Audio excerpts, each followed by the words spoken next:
associating me with that Duke the Jeweler situation because I went to the Boosie pool party and he happened to be there and he happened to be standing on me. Boosie Badazz just sent shockwaves through the game, officially taking a federal plea deal that, according to street whispers, could have Jay Prince and his infamous Dice crew dead in the Fed's sights. If what's being said is true, this isn't just about a gun charge anymore. This could blow the lid off a high-stakes dice racket that's been targeting rappers for years. Now here's the wild part. The same feds who've been sniffing around the murder of Duke the Jeweler and the dice games that happened before his death are circling back to every single name tied to those nights, including Boosie's. And with him now agreeing to work out a deal with the government, the question on everybody's mind is simple. Is Boosie just protecting himself, or is he about to hand over names that could take down one of the most feared circles in hip-hop? Because if the rumors are even halfway true, this could mean Jay Prince, the man who's been accused for years of running Houston's check-in culture, is about to face the kind of federal heat you can't just talk your way out of. And the world is already reading between the lines, wondering if Boosie just put mob ties on the menu.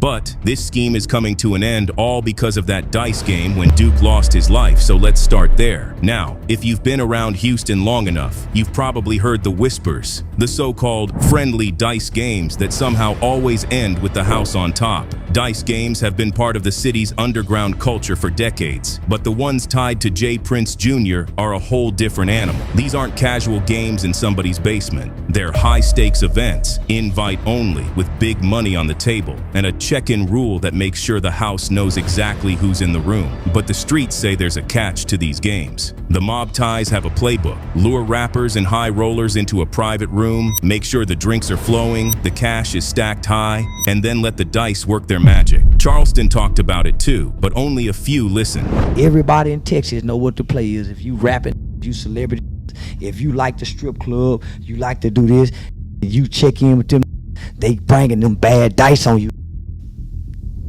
Why you think that Duke the Jeweler, they really couldn't get him? That's why they had, come on, homie. According to insiders, the setup is run like a machine. The mob ties got 3 dudes on the rotation. One rolls, one holds, one swaps. And the dice are not fresh out the box. They're prepped, weighted, shaved, tweaked, so the odds bend exactly where they want them. The idea is simple. The house wins. Jay Prince Jr. gets his cut, reportedly around 30%. And everybody else walks away lighter. But here's where it all went left. The night Duke the Jeweler walked in, he wasn't some rookie gambler. He'd just come from a Boosie concert, rocking millions in ice and the confidence to match. Somehow, Duke gets his hands on dice that weren't meant for him, and boom, he starts hitting. First thousands, then tens of thousands, until he's up around $100,000. And you can see it in the footage. The shift. Smiles fade, whispers start. That easygoing vibe turns tight, calculated, because in a game designed for you to lose, winning that big isn't luck, it's a problem. Minutes later, Duke is walking to his car. No security, no crew, just him.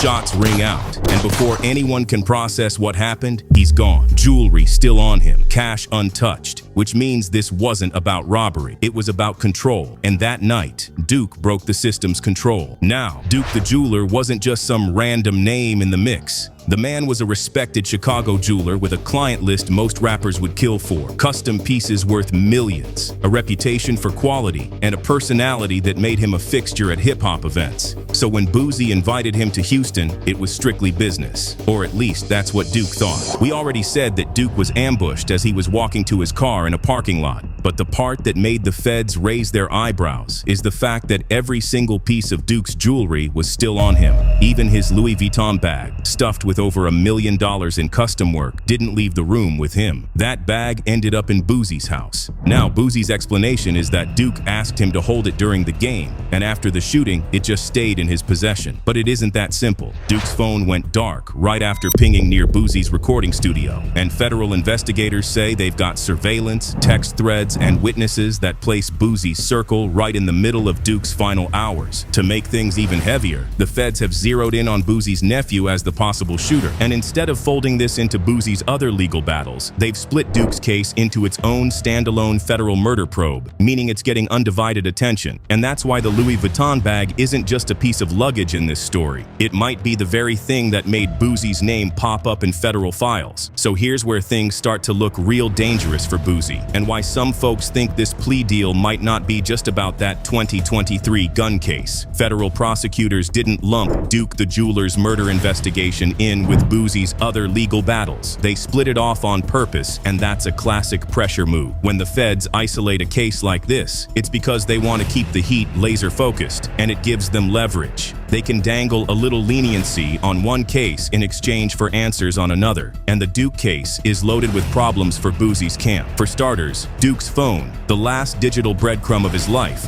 pinged near Boosie's recording studio before it suddenly went dark. That's not the kind of detail the feds overlook. Then there's the physical evidence. Prints found inside Duke's rental car, tied to people in Boosie's inner circle. Combine that with witness statements, and it's no wonder investigators are circling tighter. And here's the part Boosie can't control: the rumors that some of his own people are already talking. Once the feds get one person to crack, it snowballs. Stories start changing, timelines get messy, and the easiest way to protect yourself is to give the feds what they want. So if you're Boosie, sitting there with a federal gun case on the table, a murder investigation on the side, and people in your crew possibly flipping, cutting a deal might start to look like the only way out. And there's only two people to flip on in this case: J. Prince Jr. or his dad, J. Prince. At this point, we already got two of the most high-profile dice games under J. Prince Jr.'s watch ended with tragedy. Duke the jeweler, dead hours after leaving a game. Takeoff, killed right outside another one. Different nights, different circumstances, but the same pattern: big money, big names, and bullets before sunrise. Industry voices aren't holding back either. WAC 100 has openly accused J. Prince Jr. of running dangerous setups that lure high-profile rappers into games they can't win unless the house lets them. And you already heard Charleston White. He called these dice nights traps, run with loaded dice and tight control, where one wrong roll or the wrong win can make you a target before you even cash out. It paints a picture of an ecosystem where trust is an illusion and power plays happen in the shadows. And here's where it gets even more dangerous.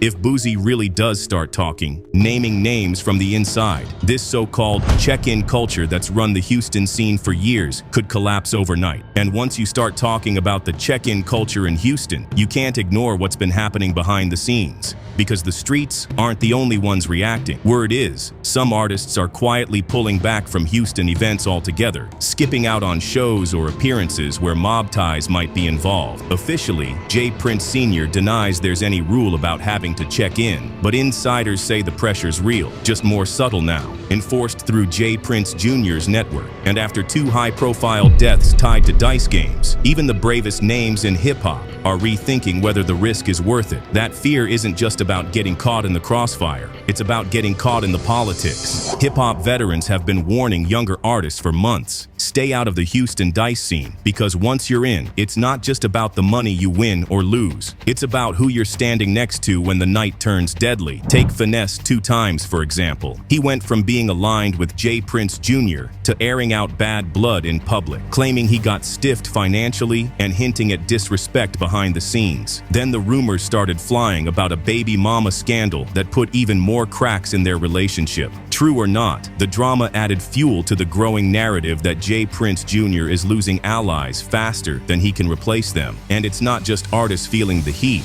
the labels are watching too. With so much attention on the dice game controversies and the violence surrounding them, record execs are quietly telling their people to steer clear. They know one bad headline can tank an entire rollout, and no brand wants to be tied to a situation that's one Instagram live away from becoming a crime scene. Which is why if Boosie really does start naming names, it won't just shake Houston. It could send shockwaves through the entire rap game. But let's start slow and focus on mob ties. Up until now, a lot of the talk around mob ties has been in the court of public opinion. But behind the scenes, the feds are reportedly running a much bigger play, and it's one that could connect directly to Houston's own police department. Recent federal sweeps in the city have taken down entire drug rings and violent street gangs, with agencies like the FBI, DEA, ATF, and ICE all working hand in hand with HPD. And here's the thing, these operations weren't just about catching low-level players. They were about dismantling entire entire organizations, from the shooters on the street to the people moving the money. That's exactly the kind of blueprint they could use if they decide mob ties is next. Whispers in Houston say there are already unsealed warrants tied to the crew, the kind that can quietly turn into arrests overnight. And with HPD's Criminal Intelligence Division working side by side with federal task forces, every connection, every favor, every off-the-record move in that network is under the microscope. But all it might take to blow the whole thing open is one piece of hard evidence, like a leaked video from those dice nights. If something surfaces showing who was in the room, who was handling the money, or who gave the green light for certain plays, it wouldn't just be gossip anymore. It would be case-closing material. And that's where Boosie's situation gets dangerous. If he's truly cooperating, the feds could offer him protection in exchange for intel.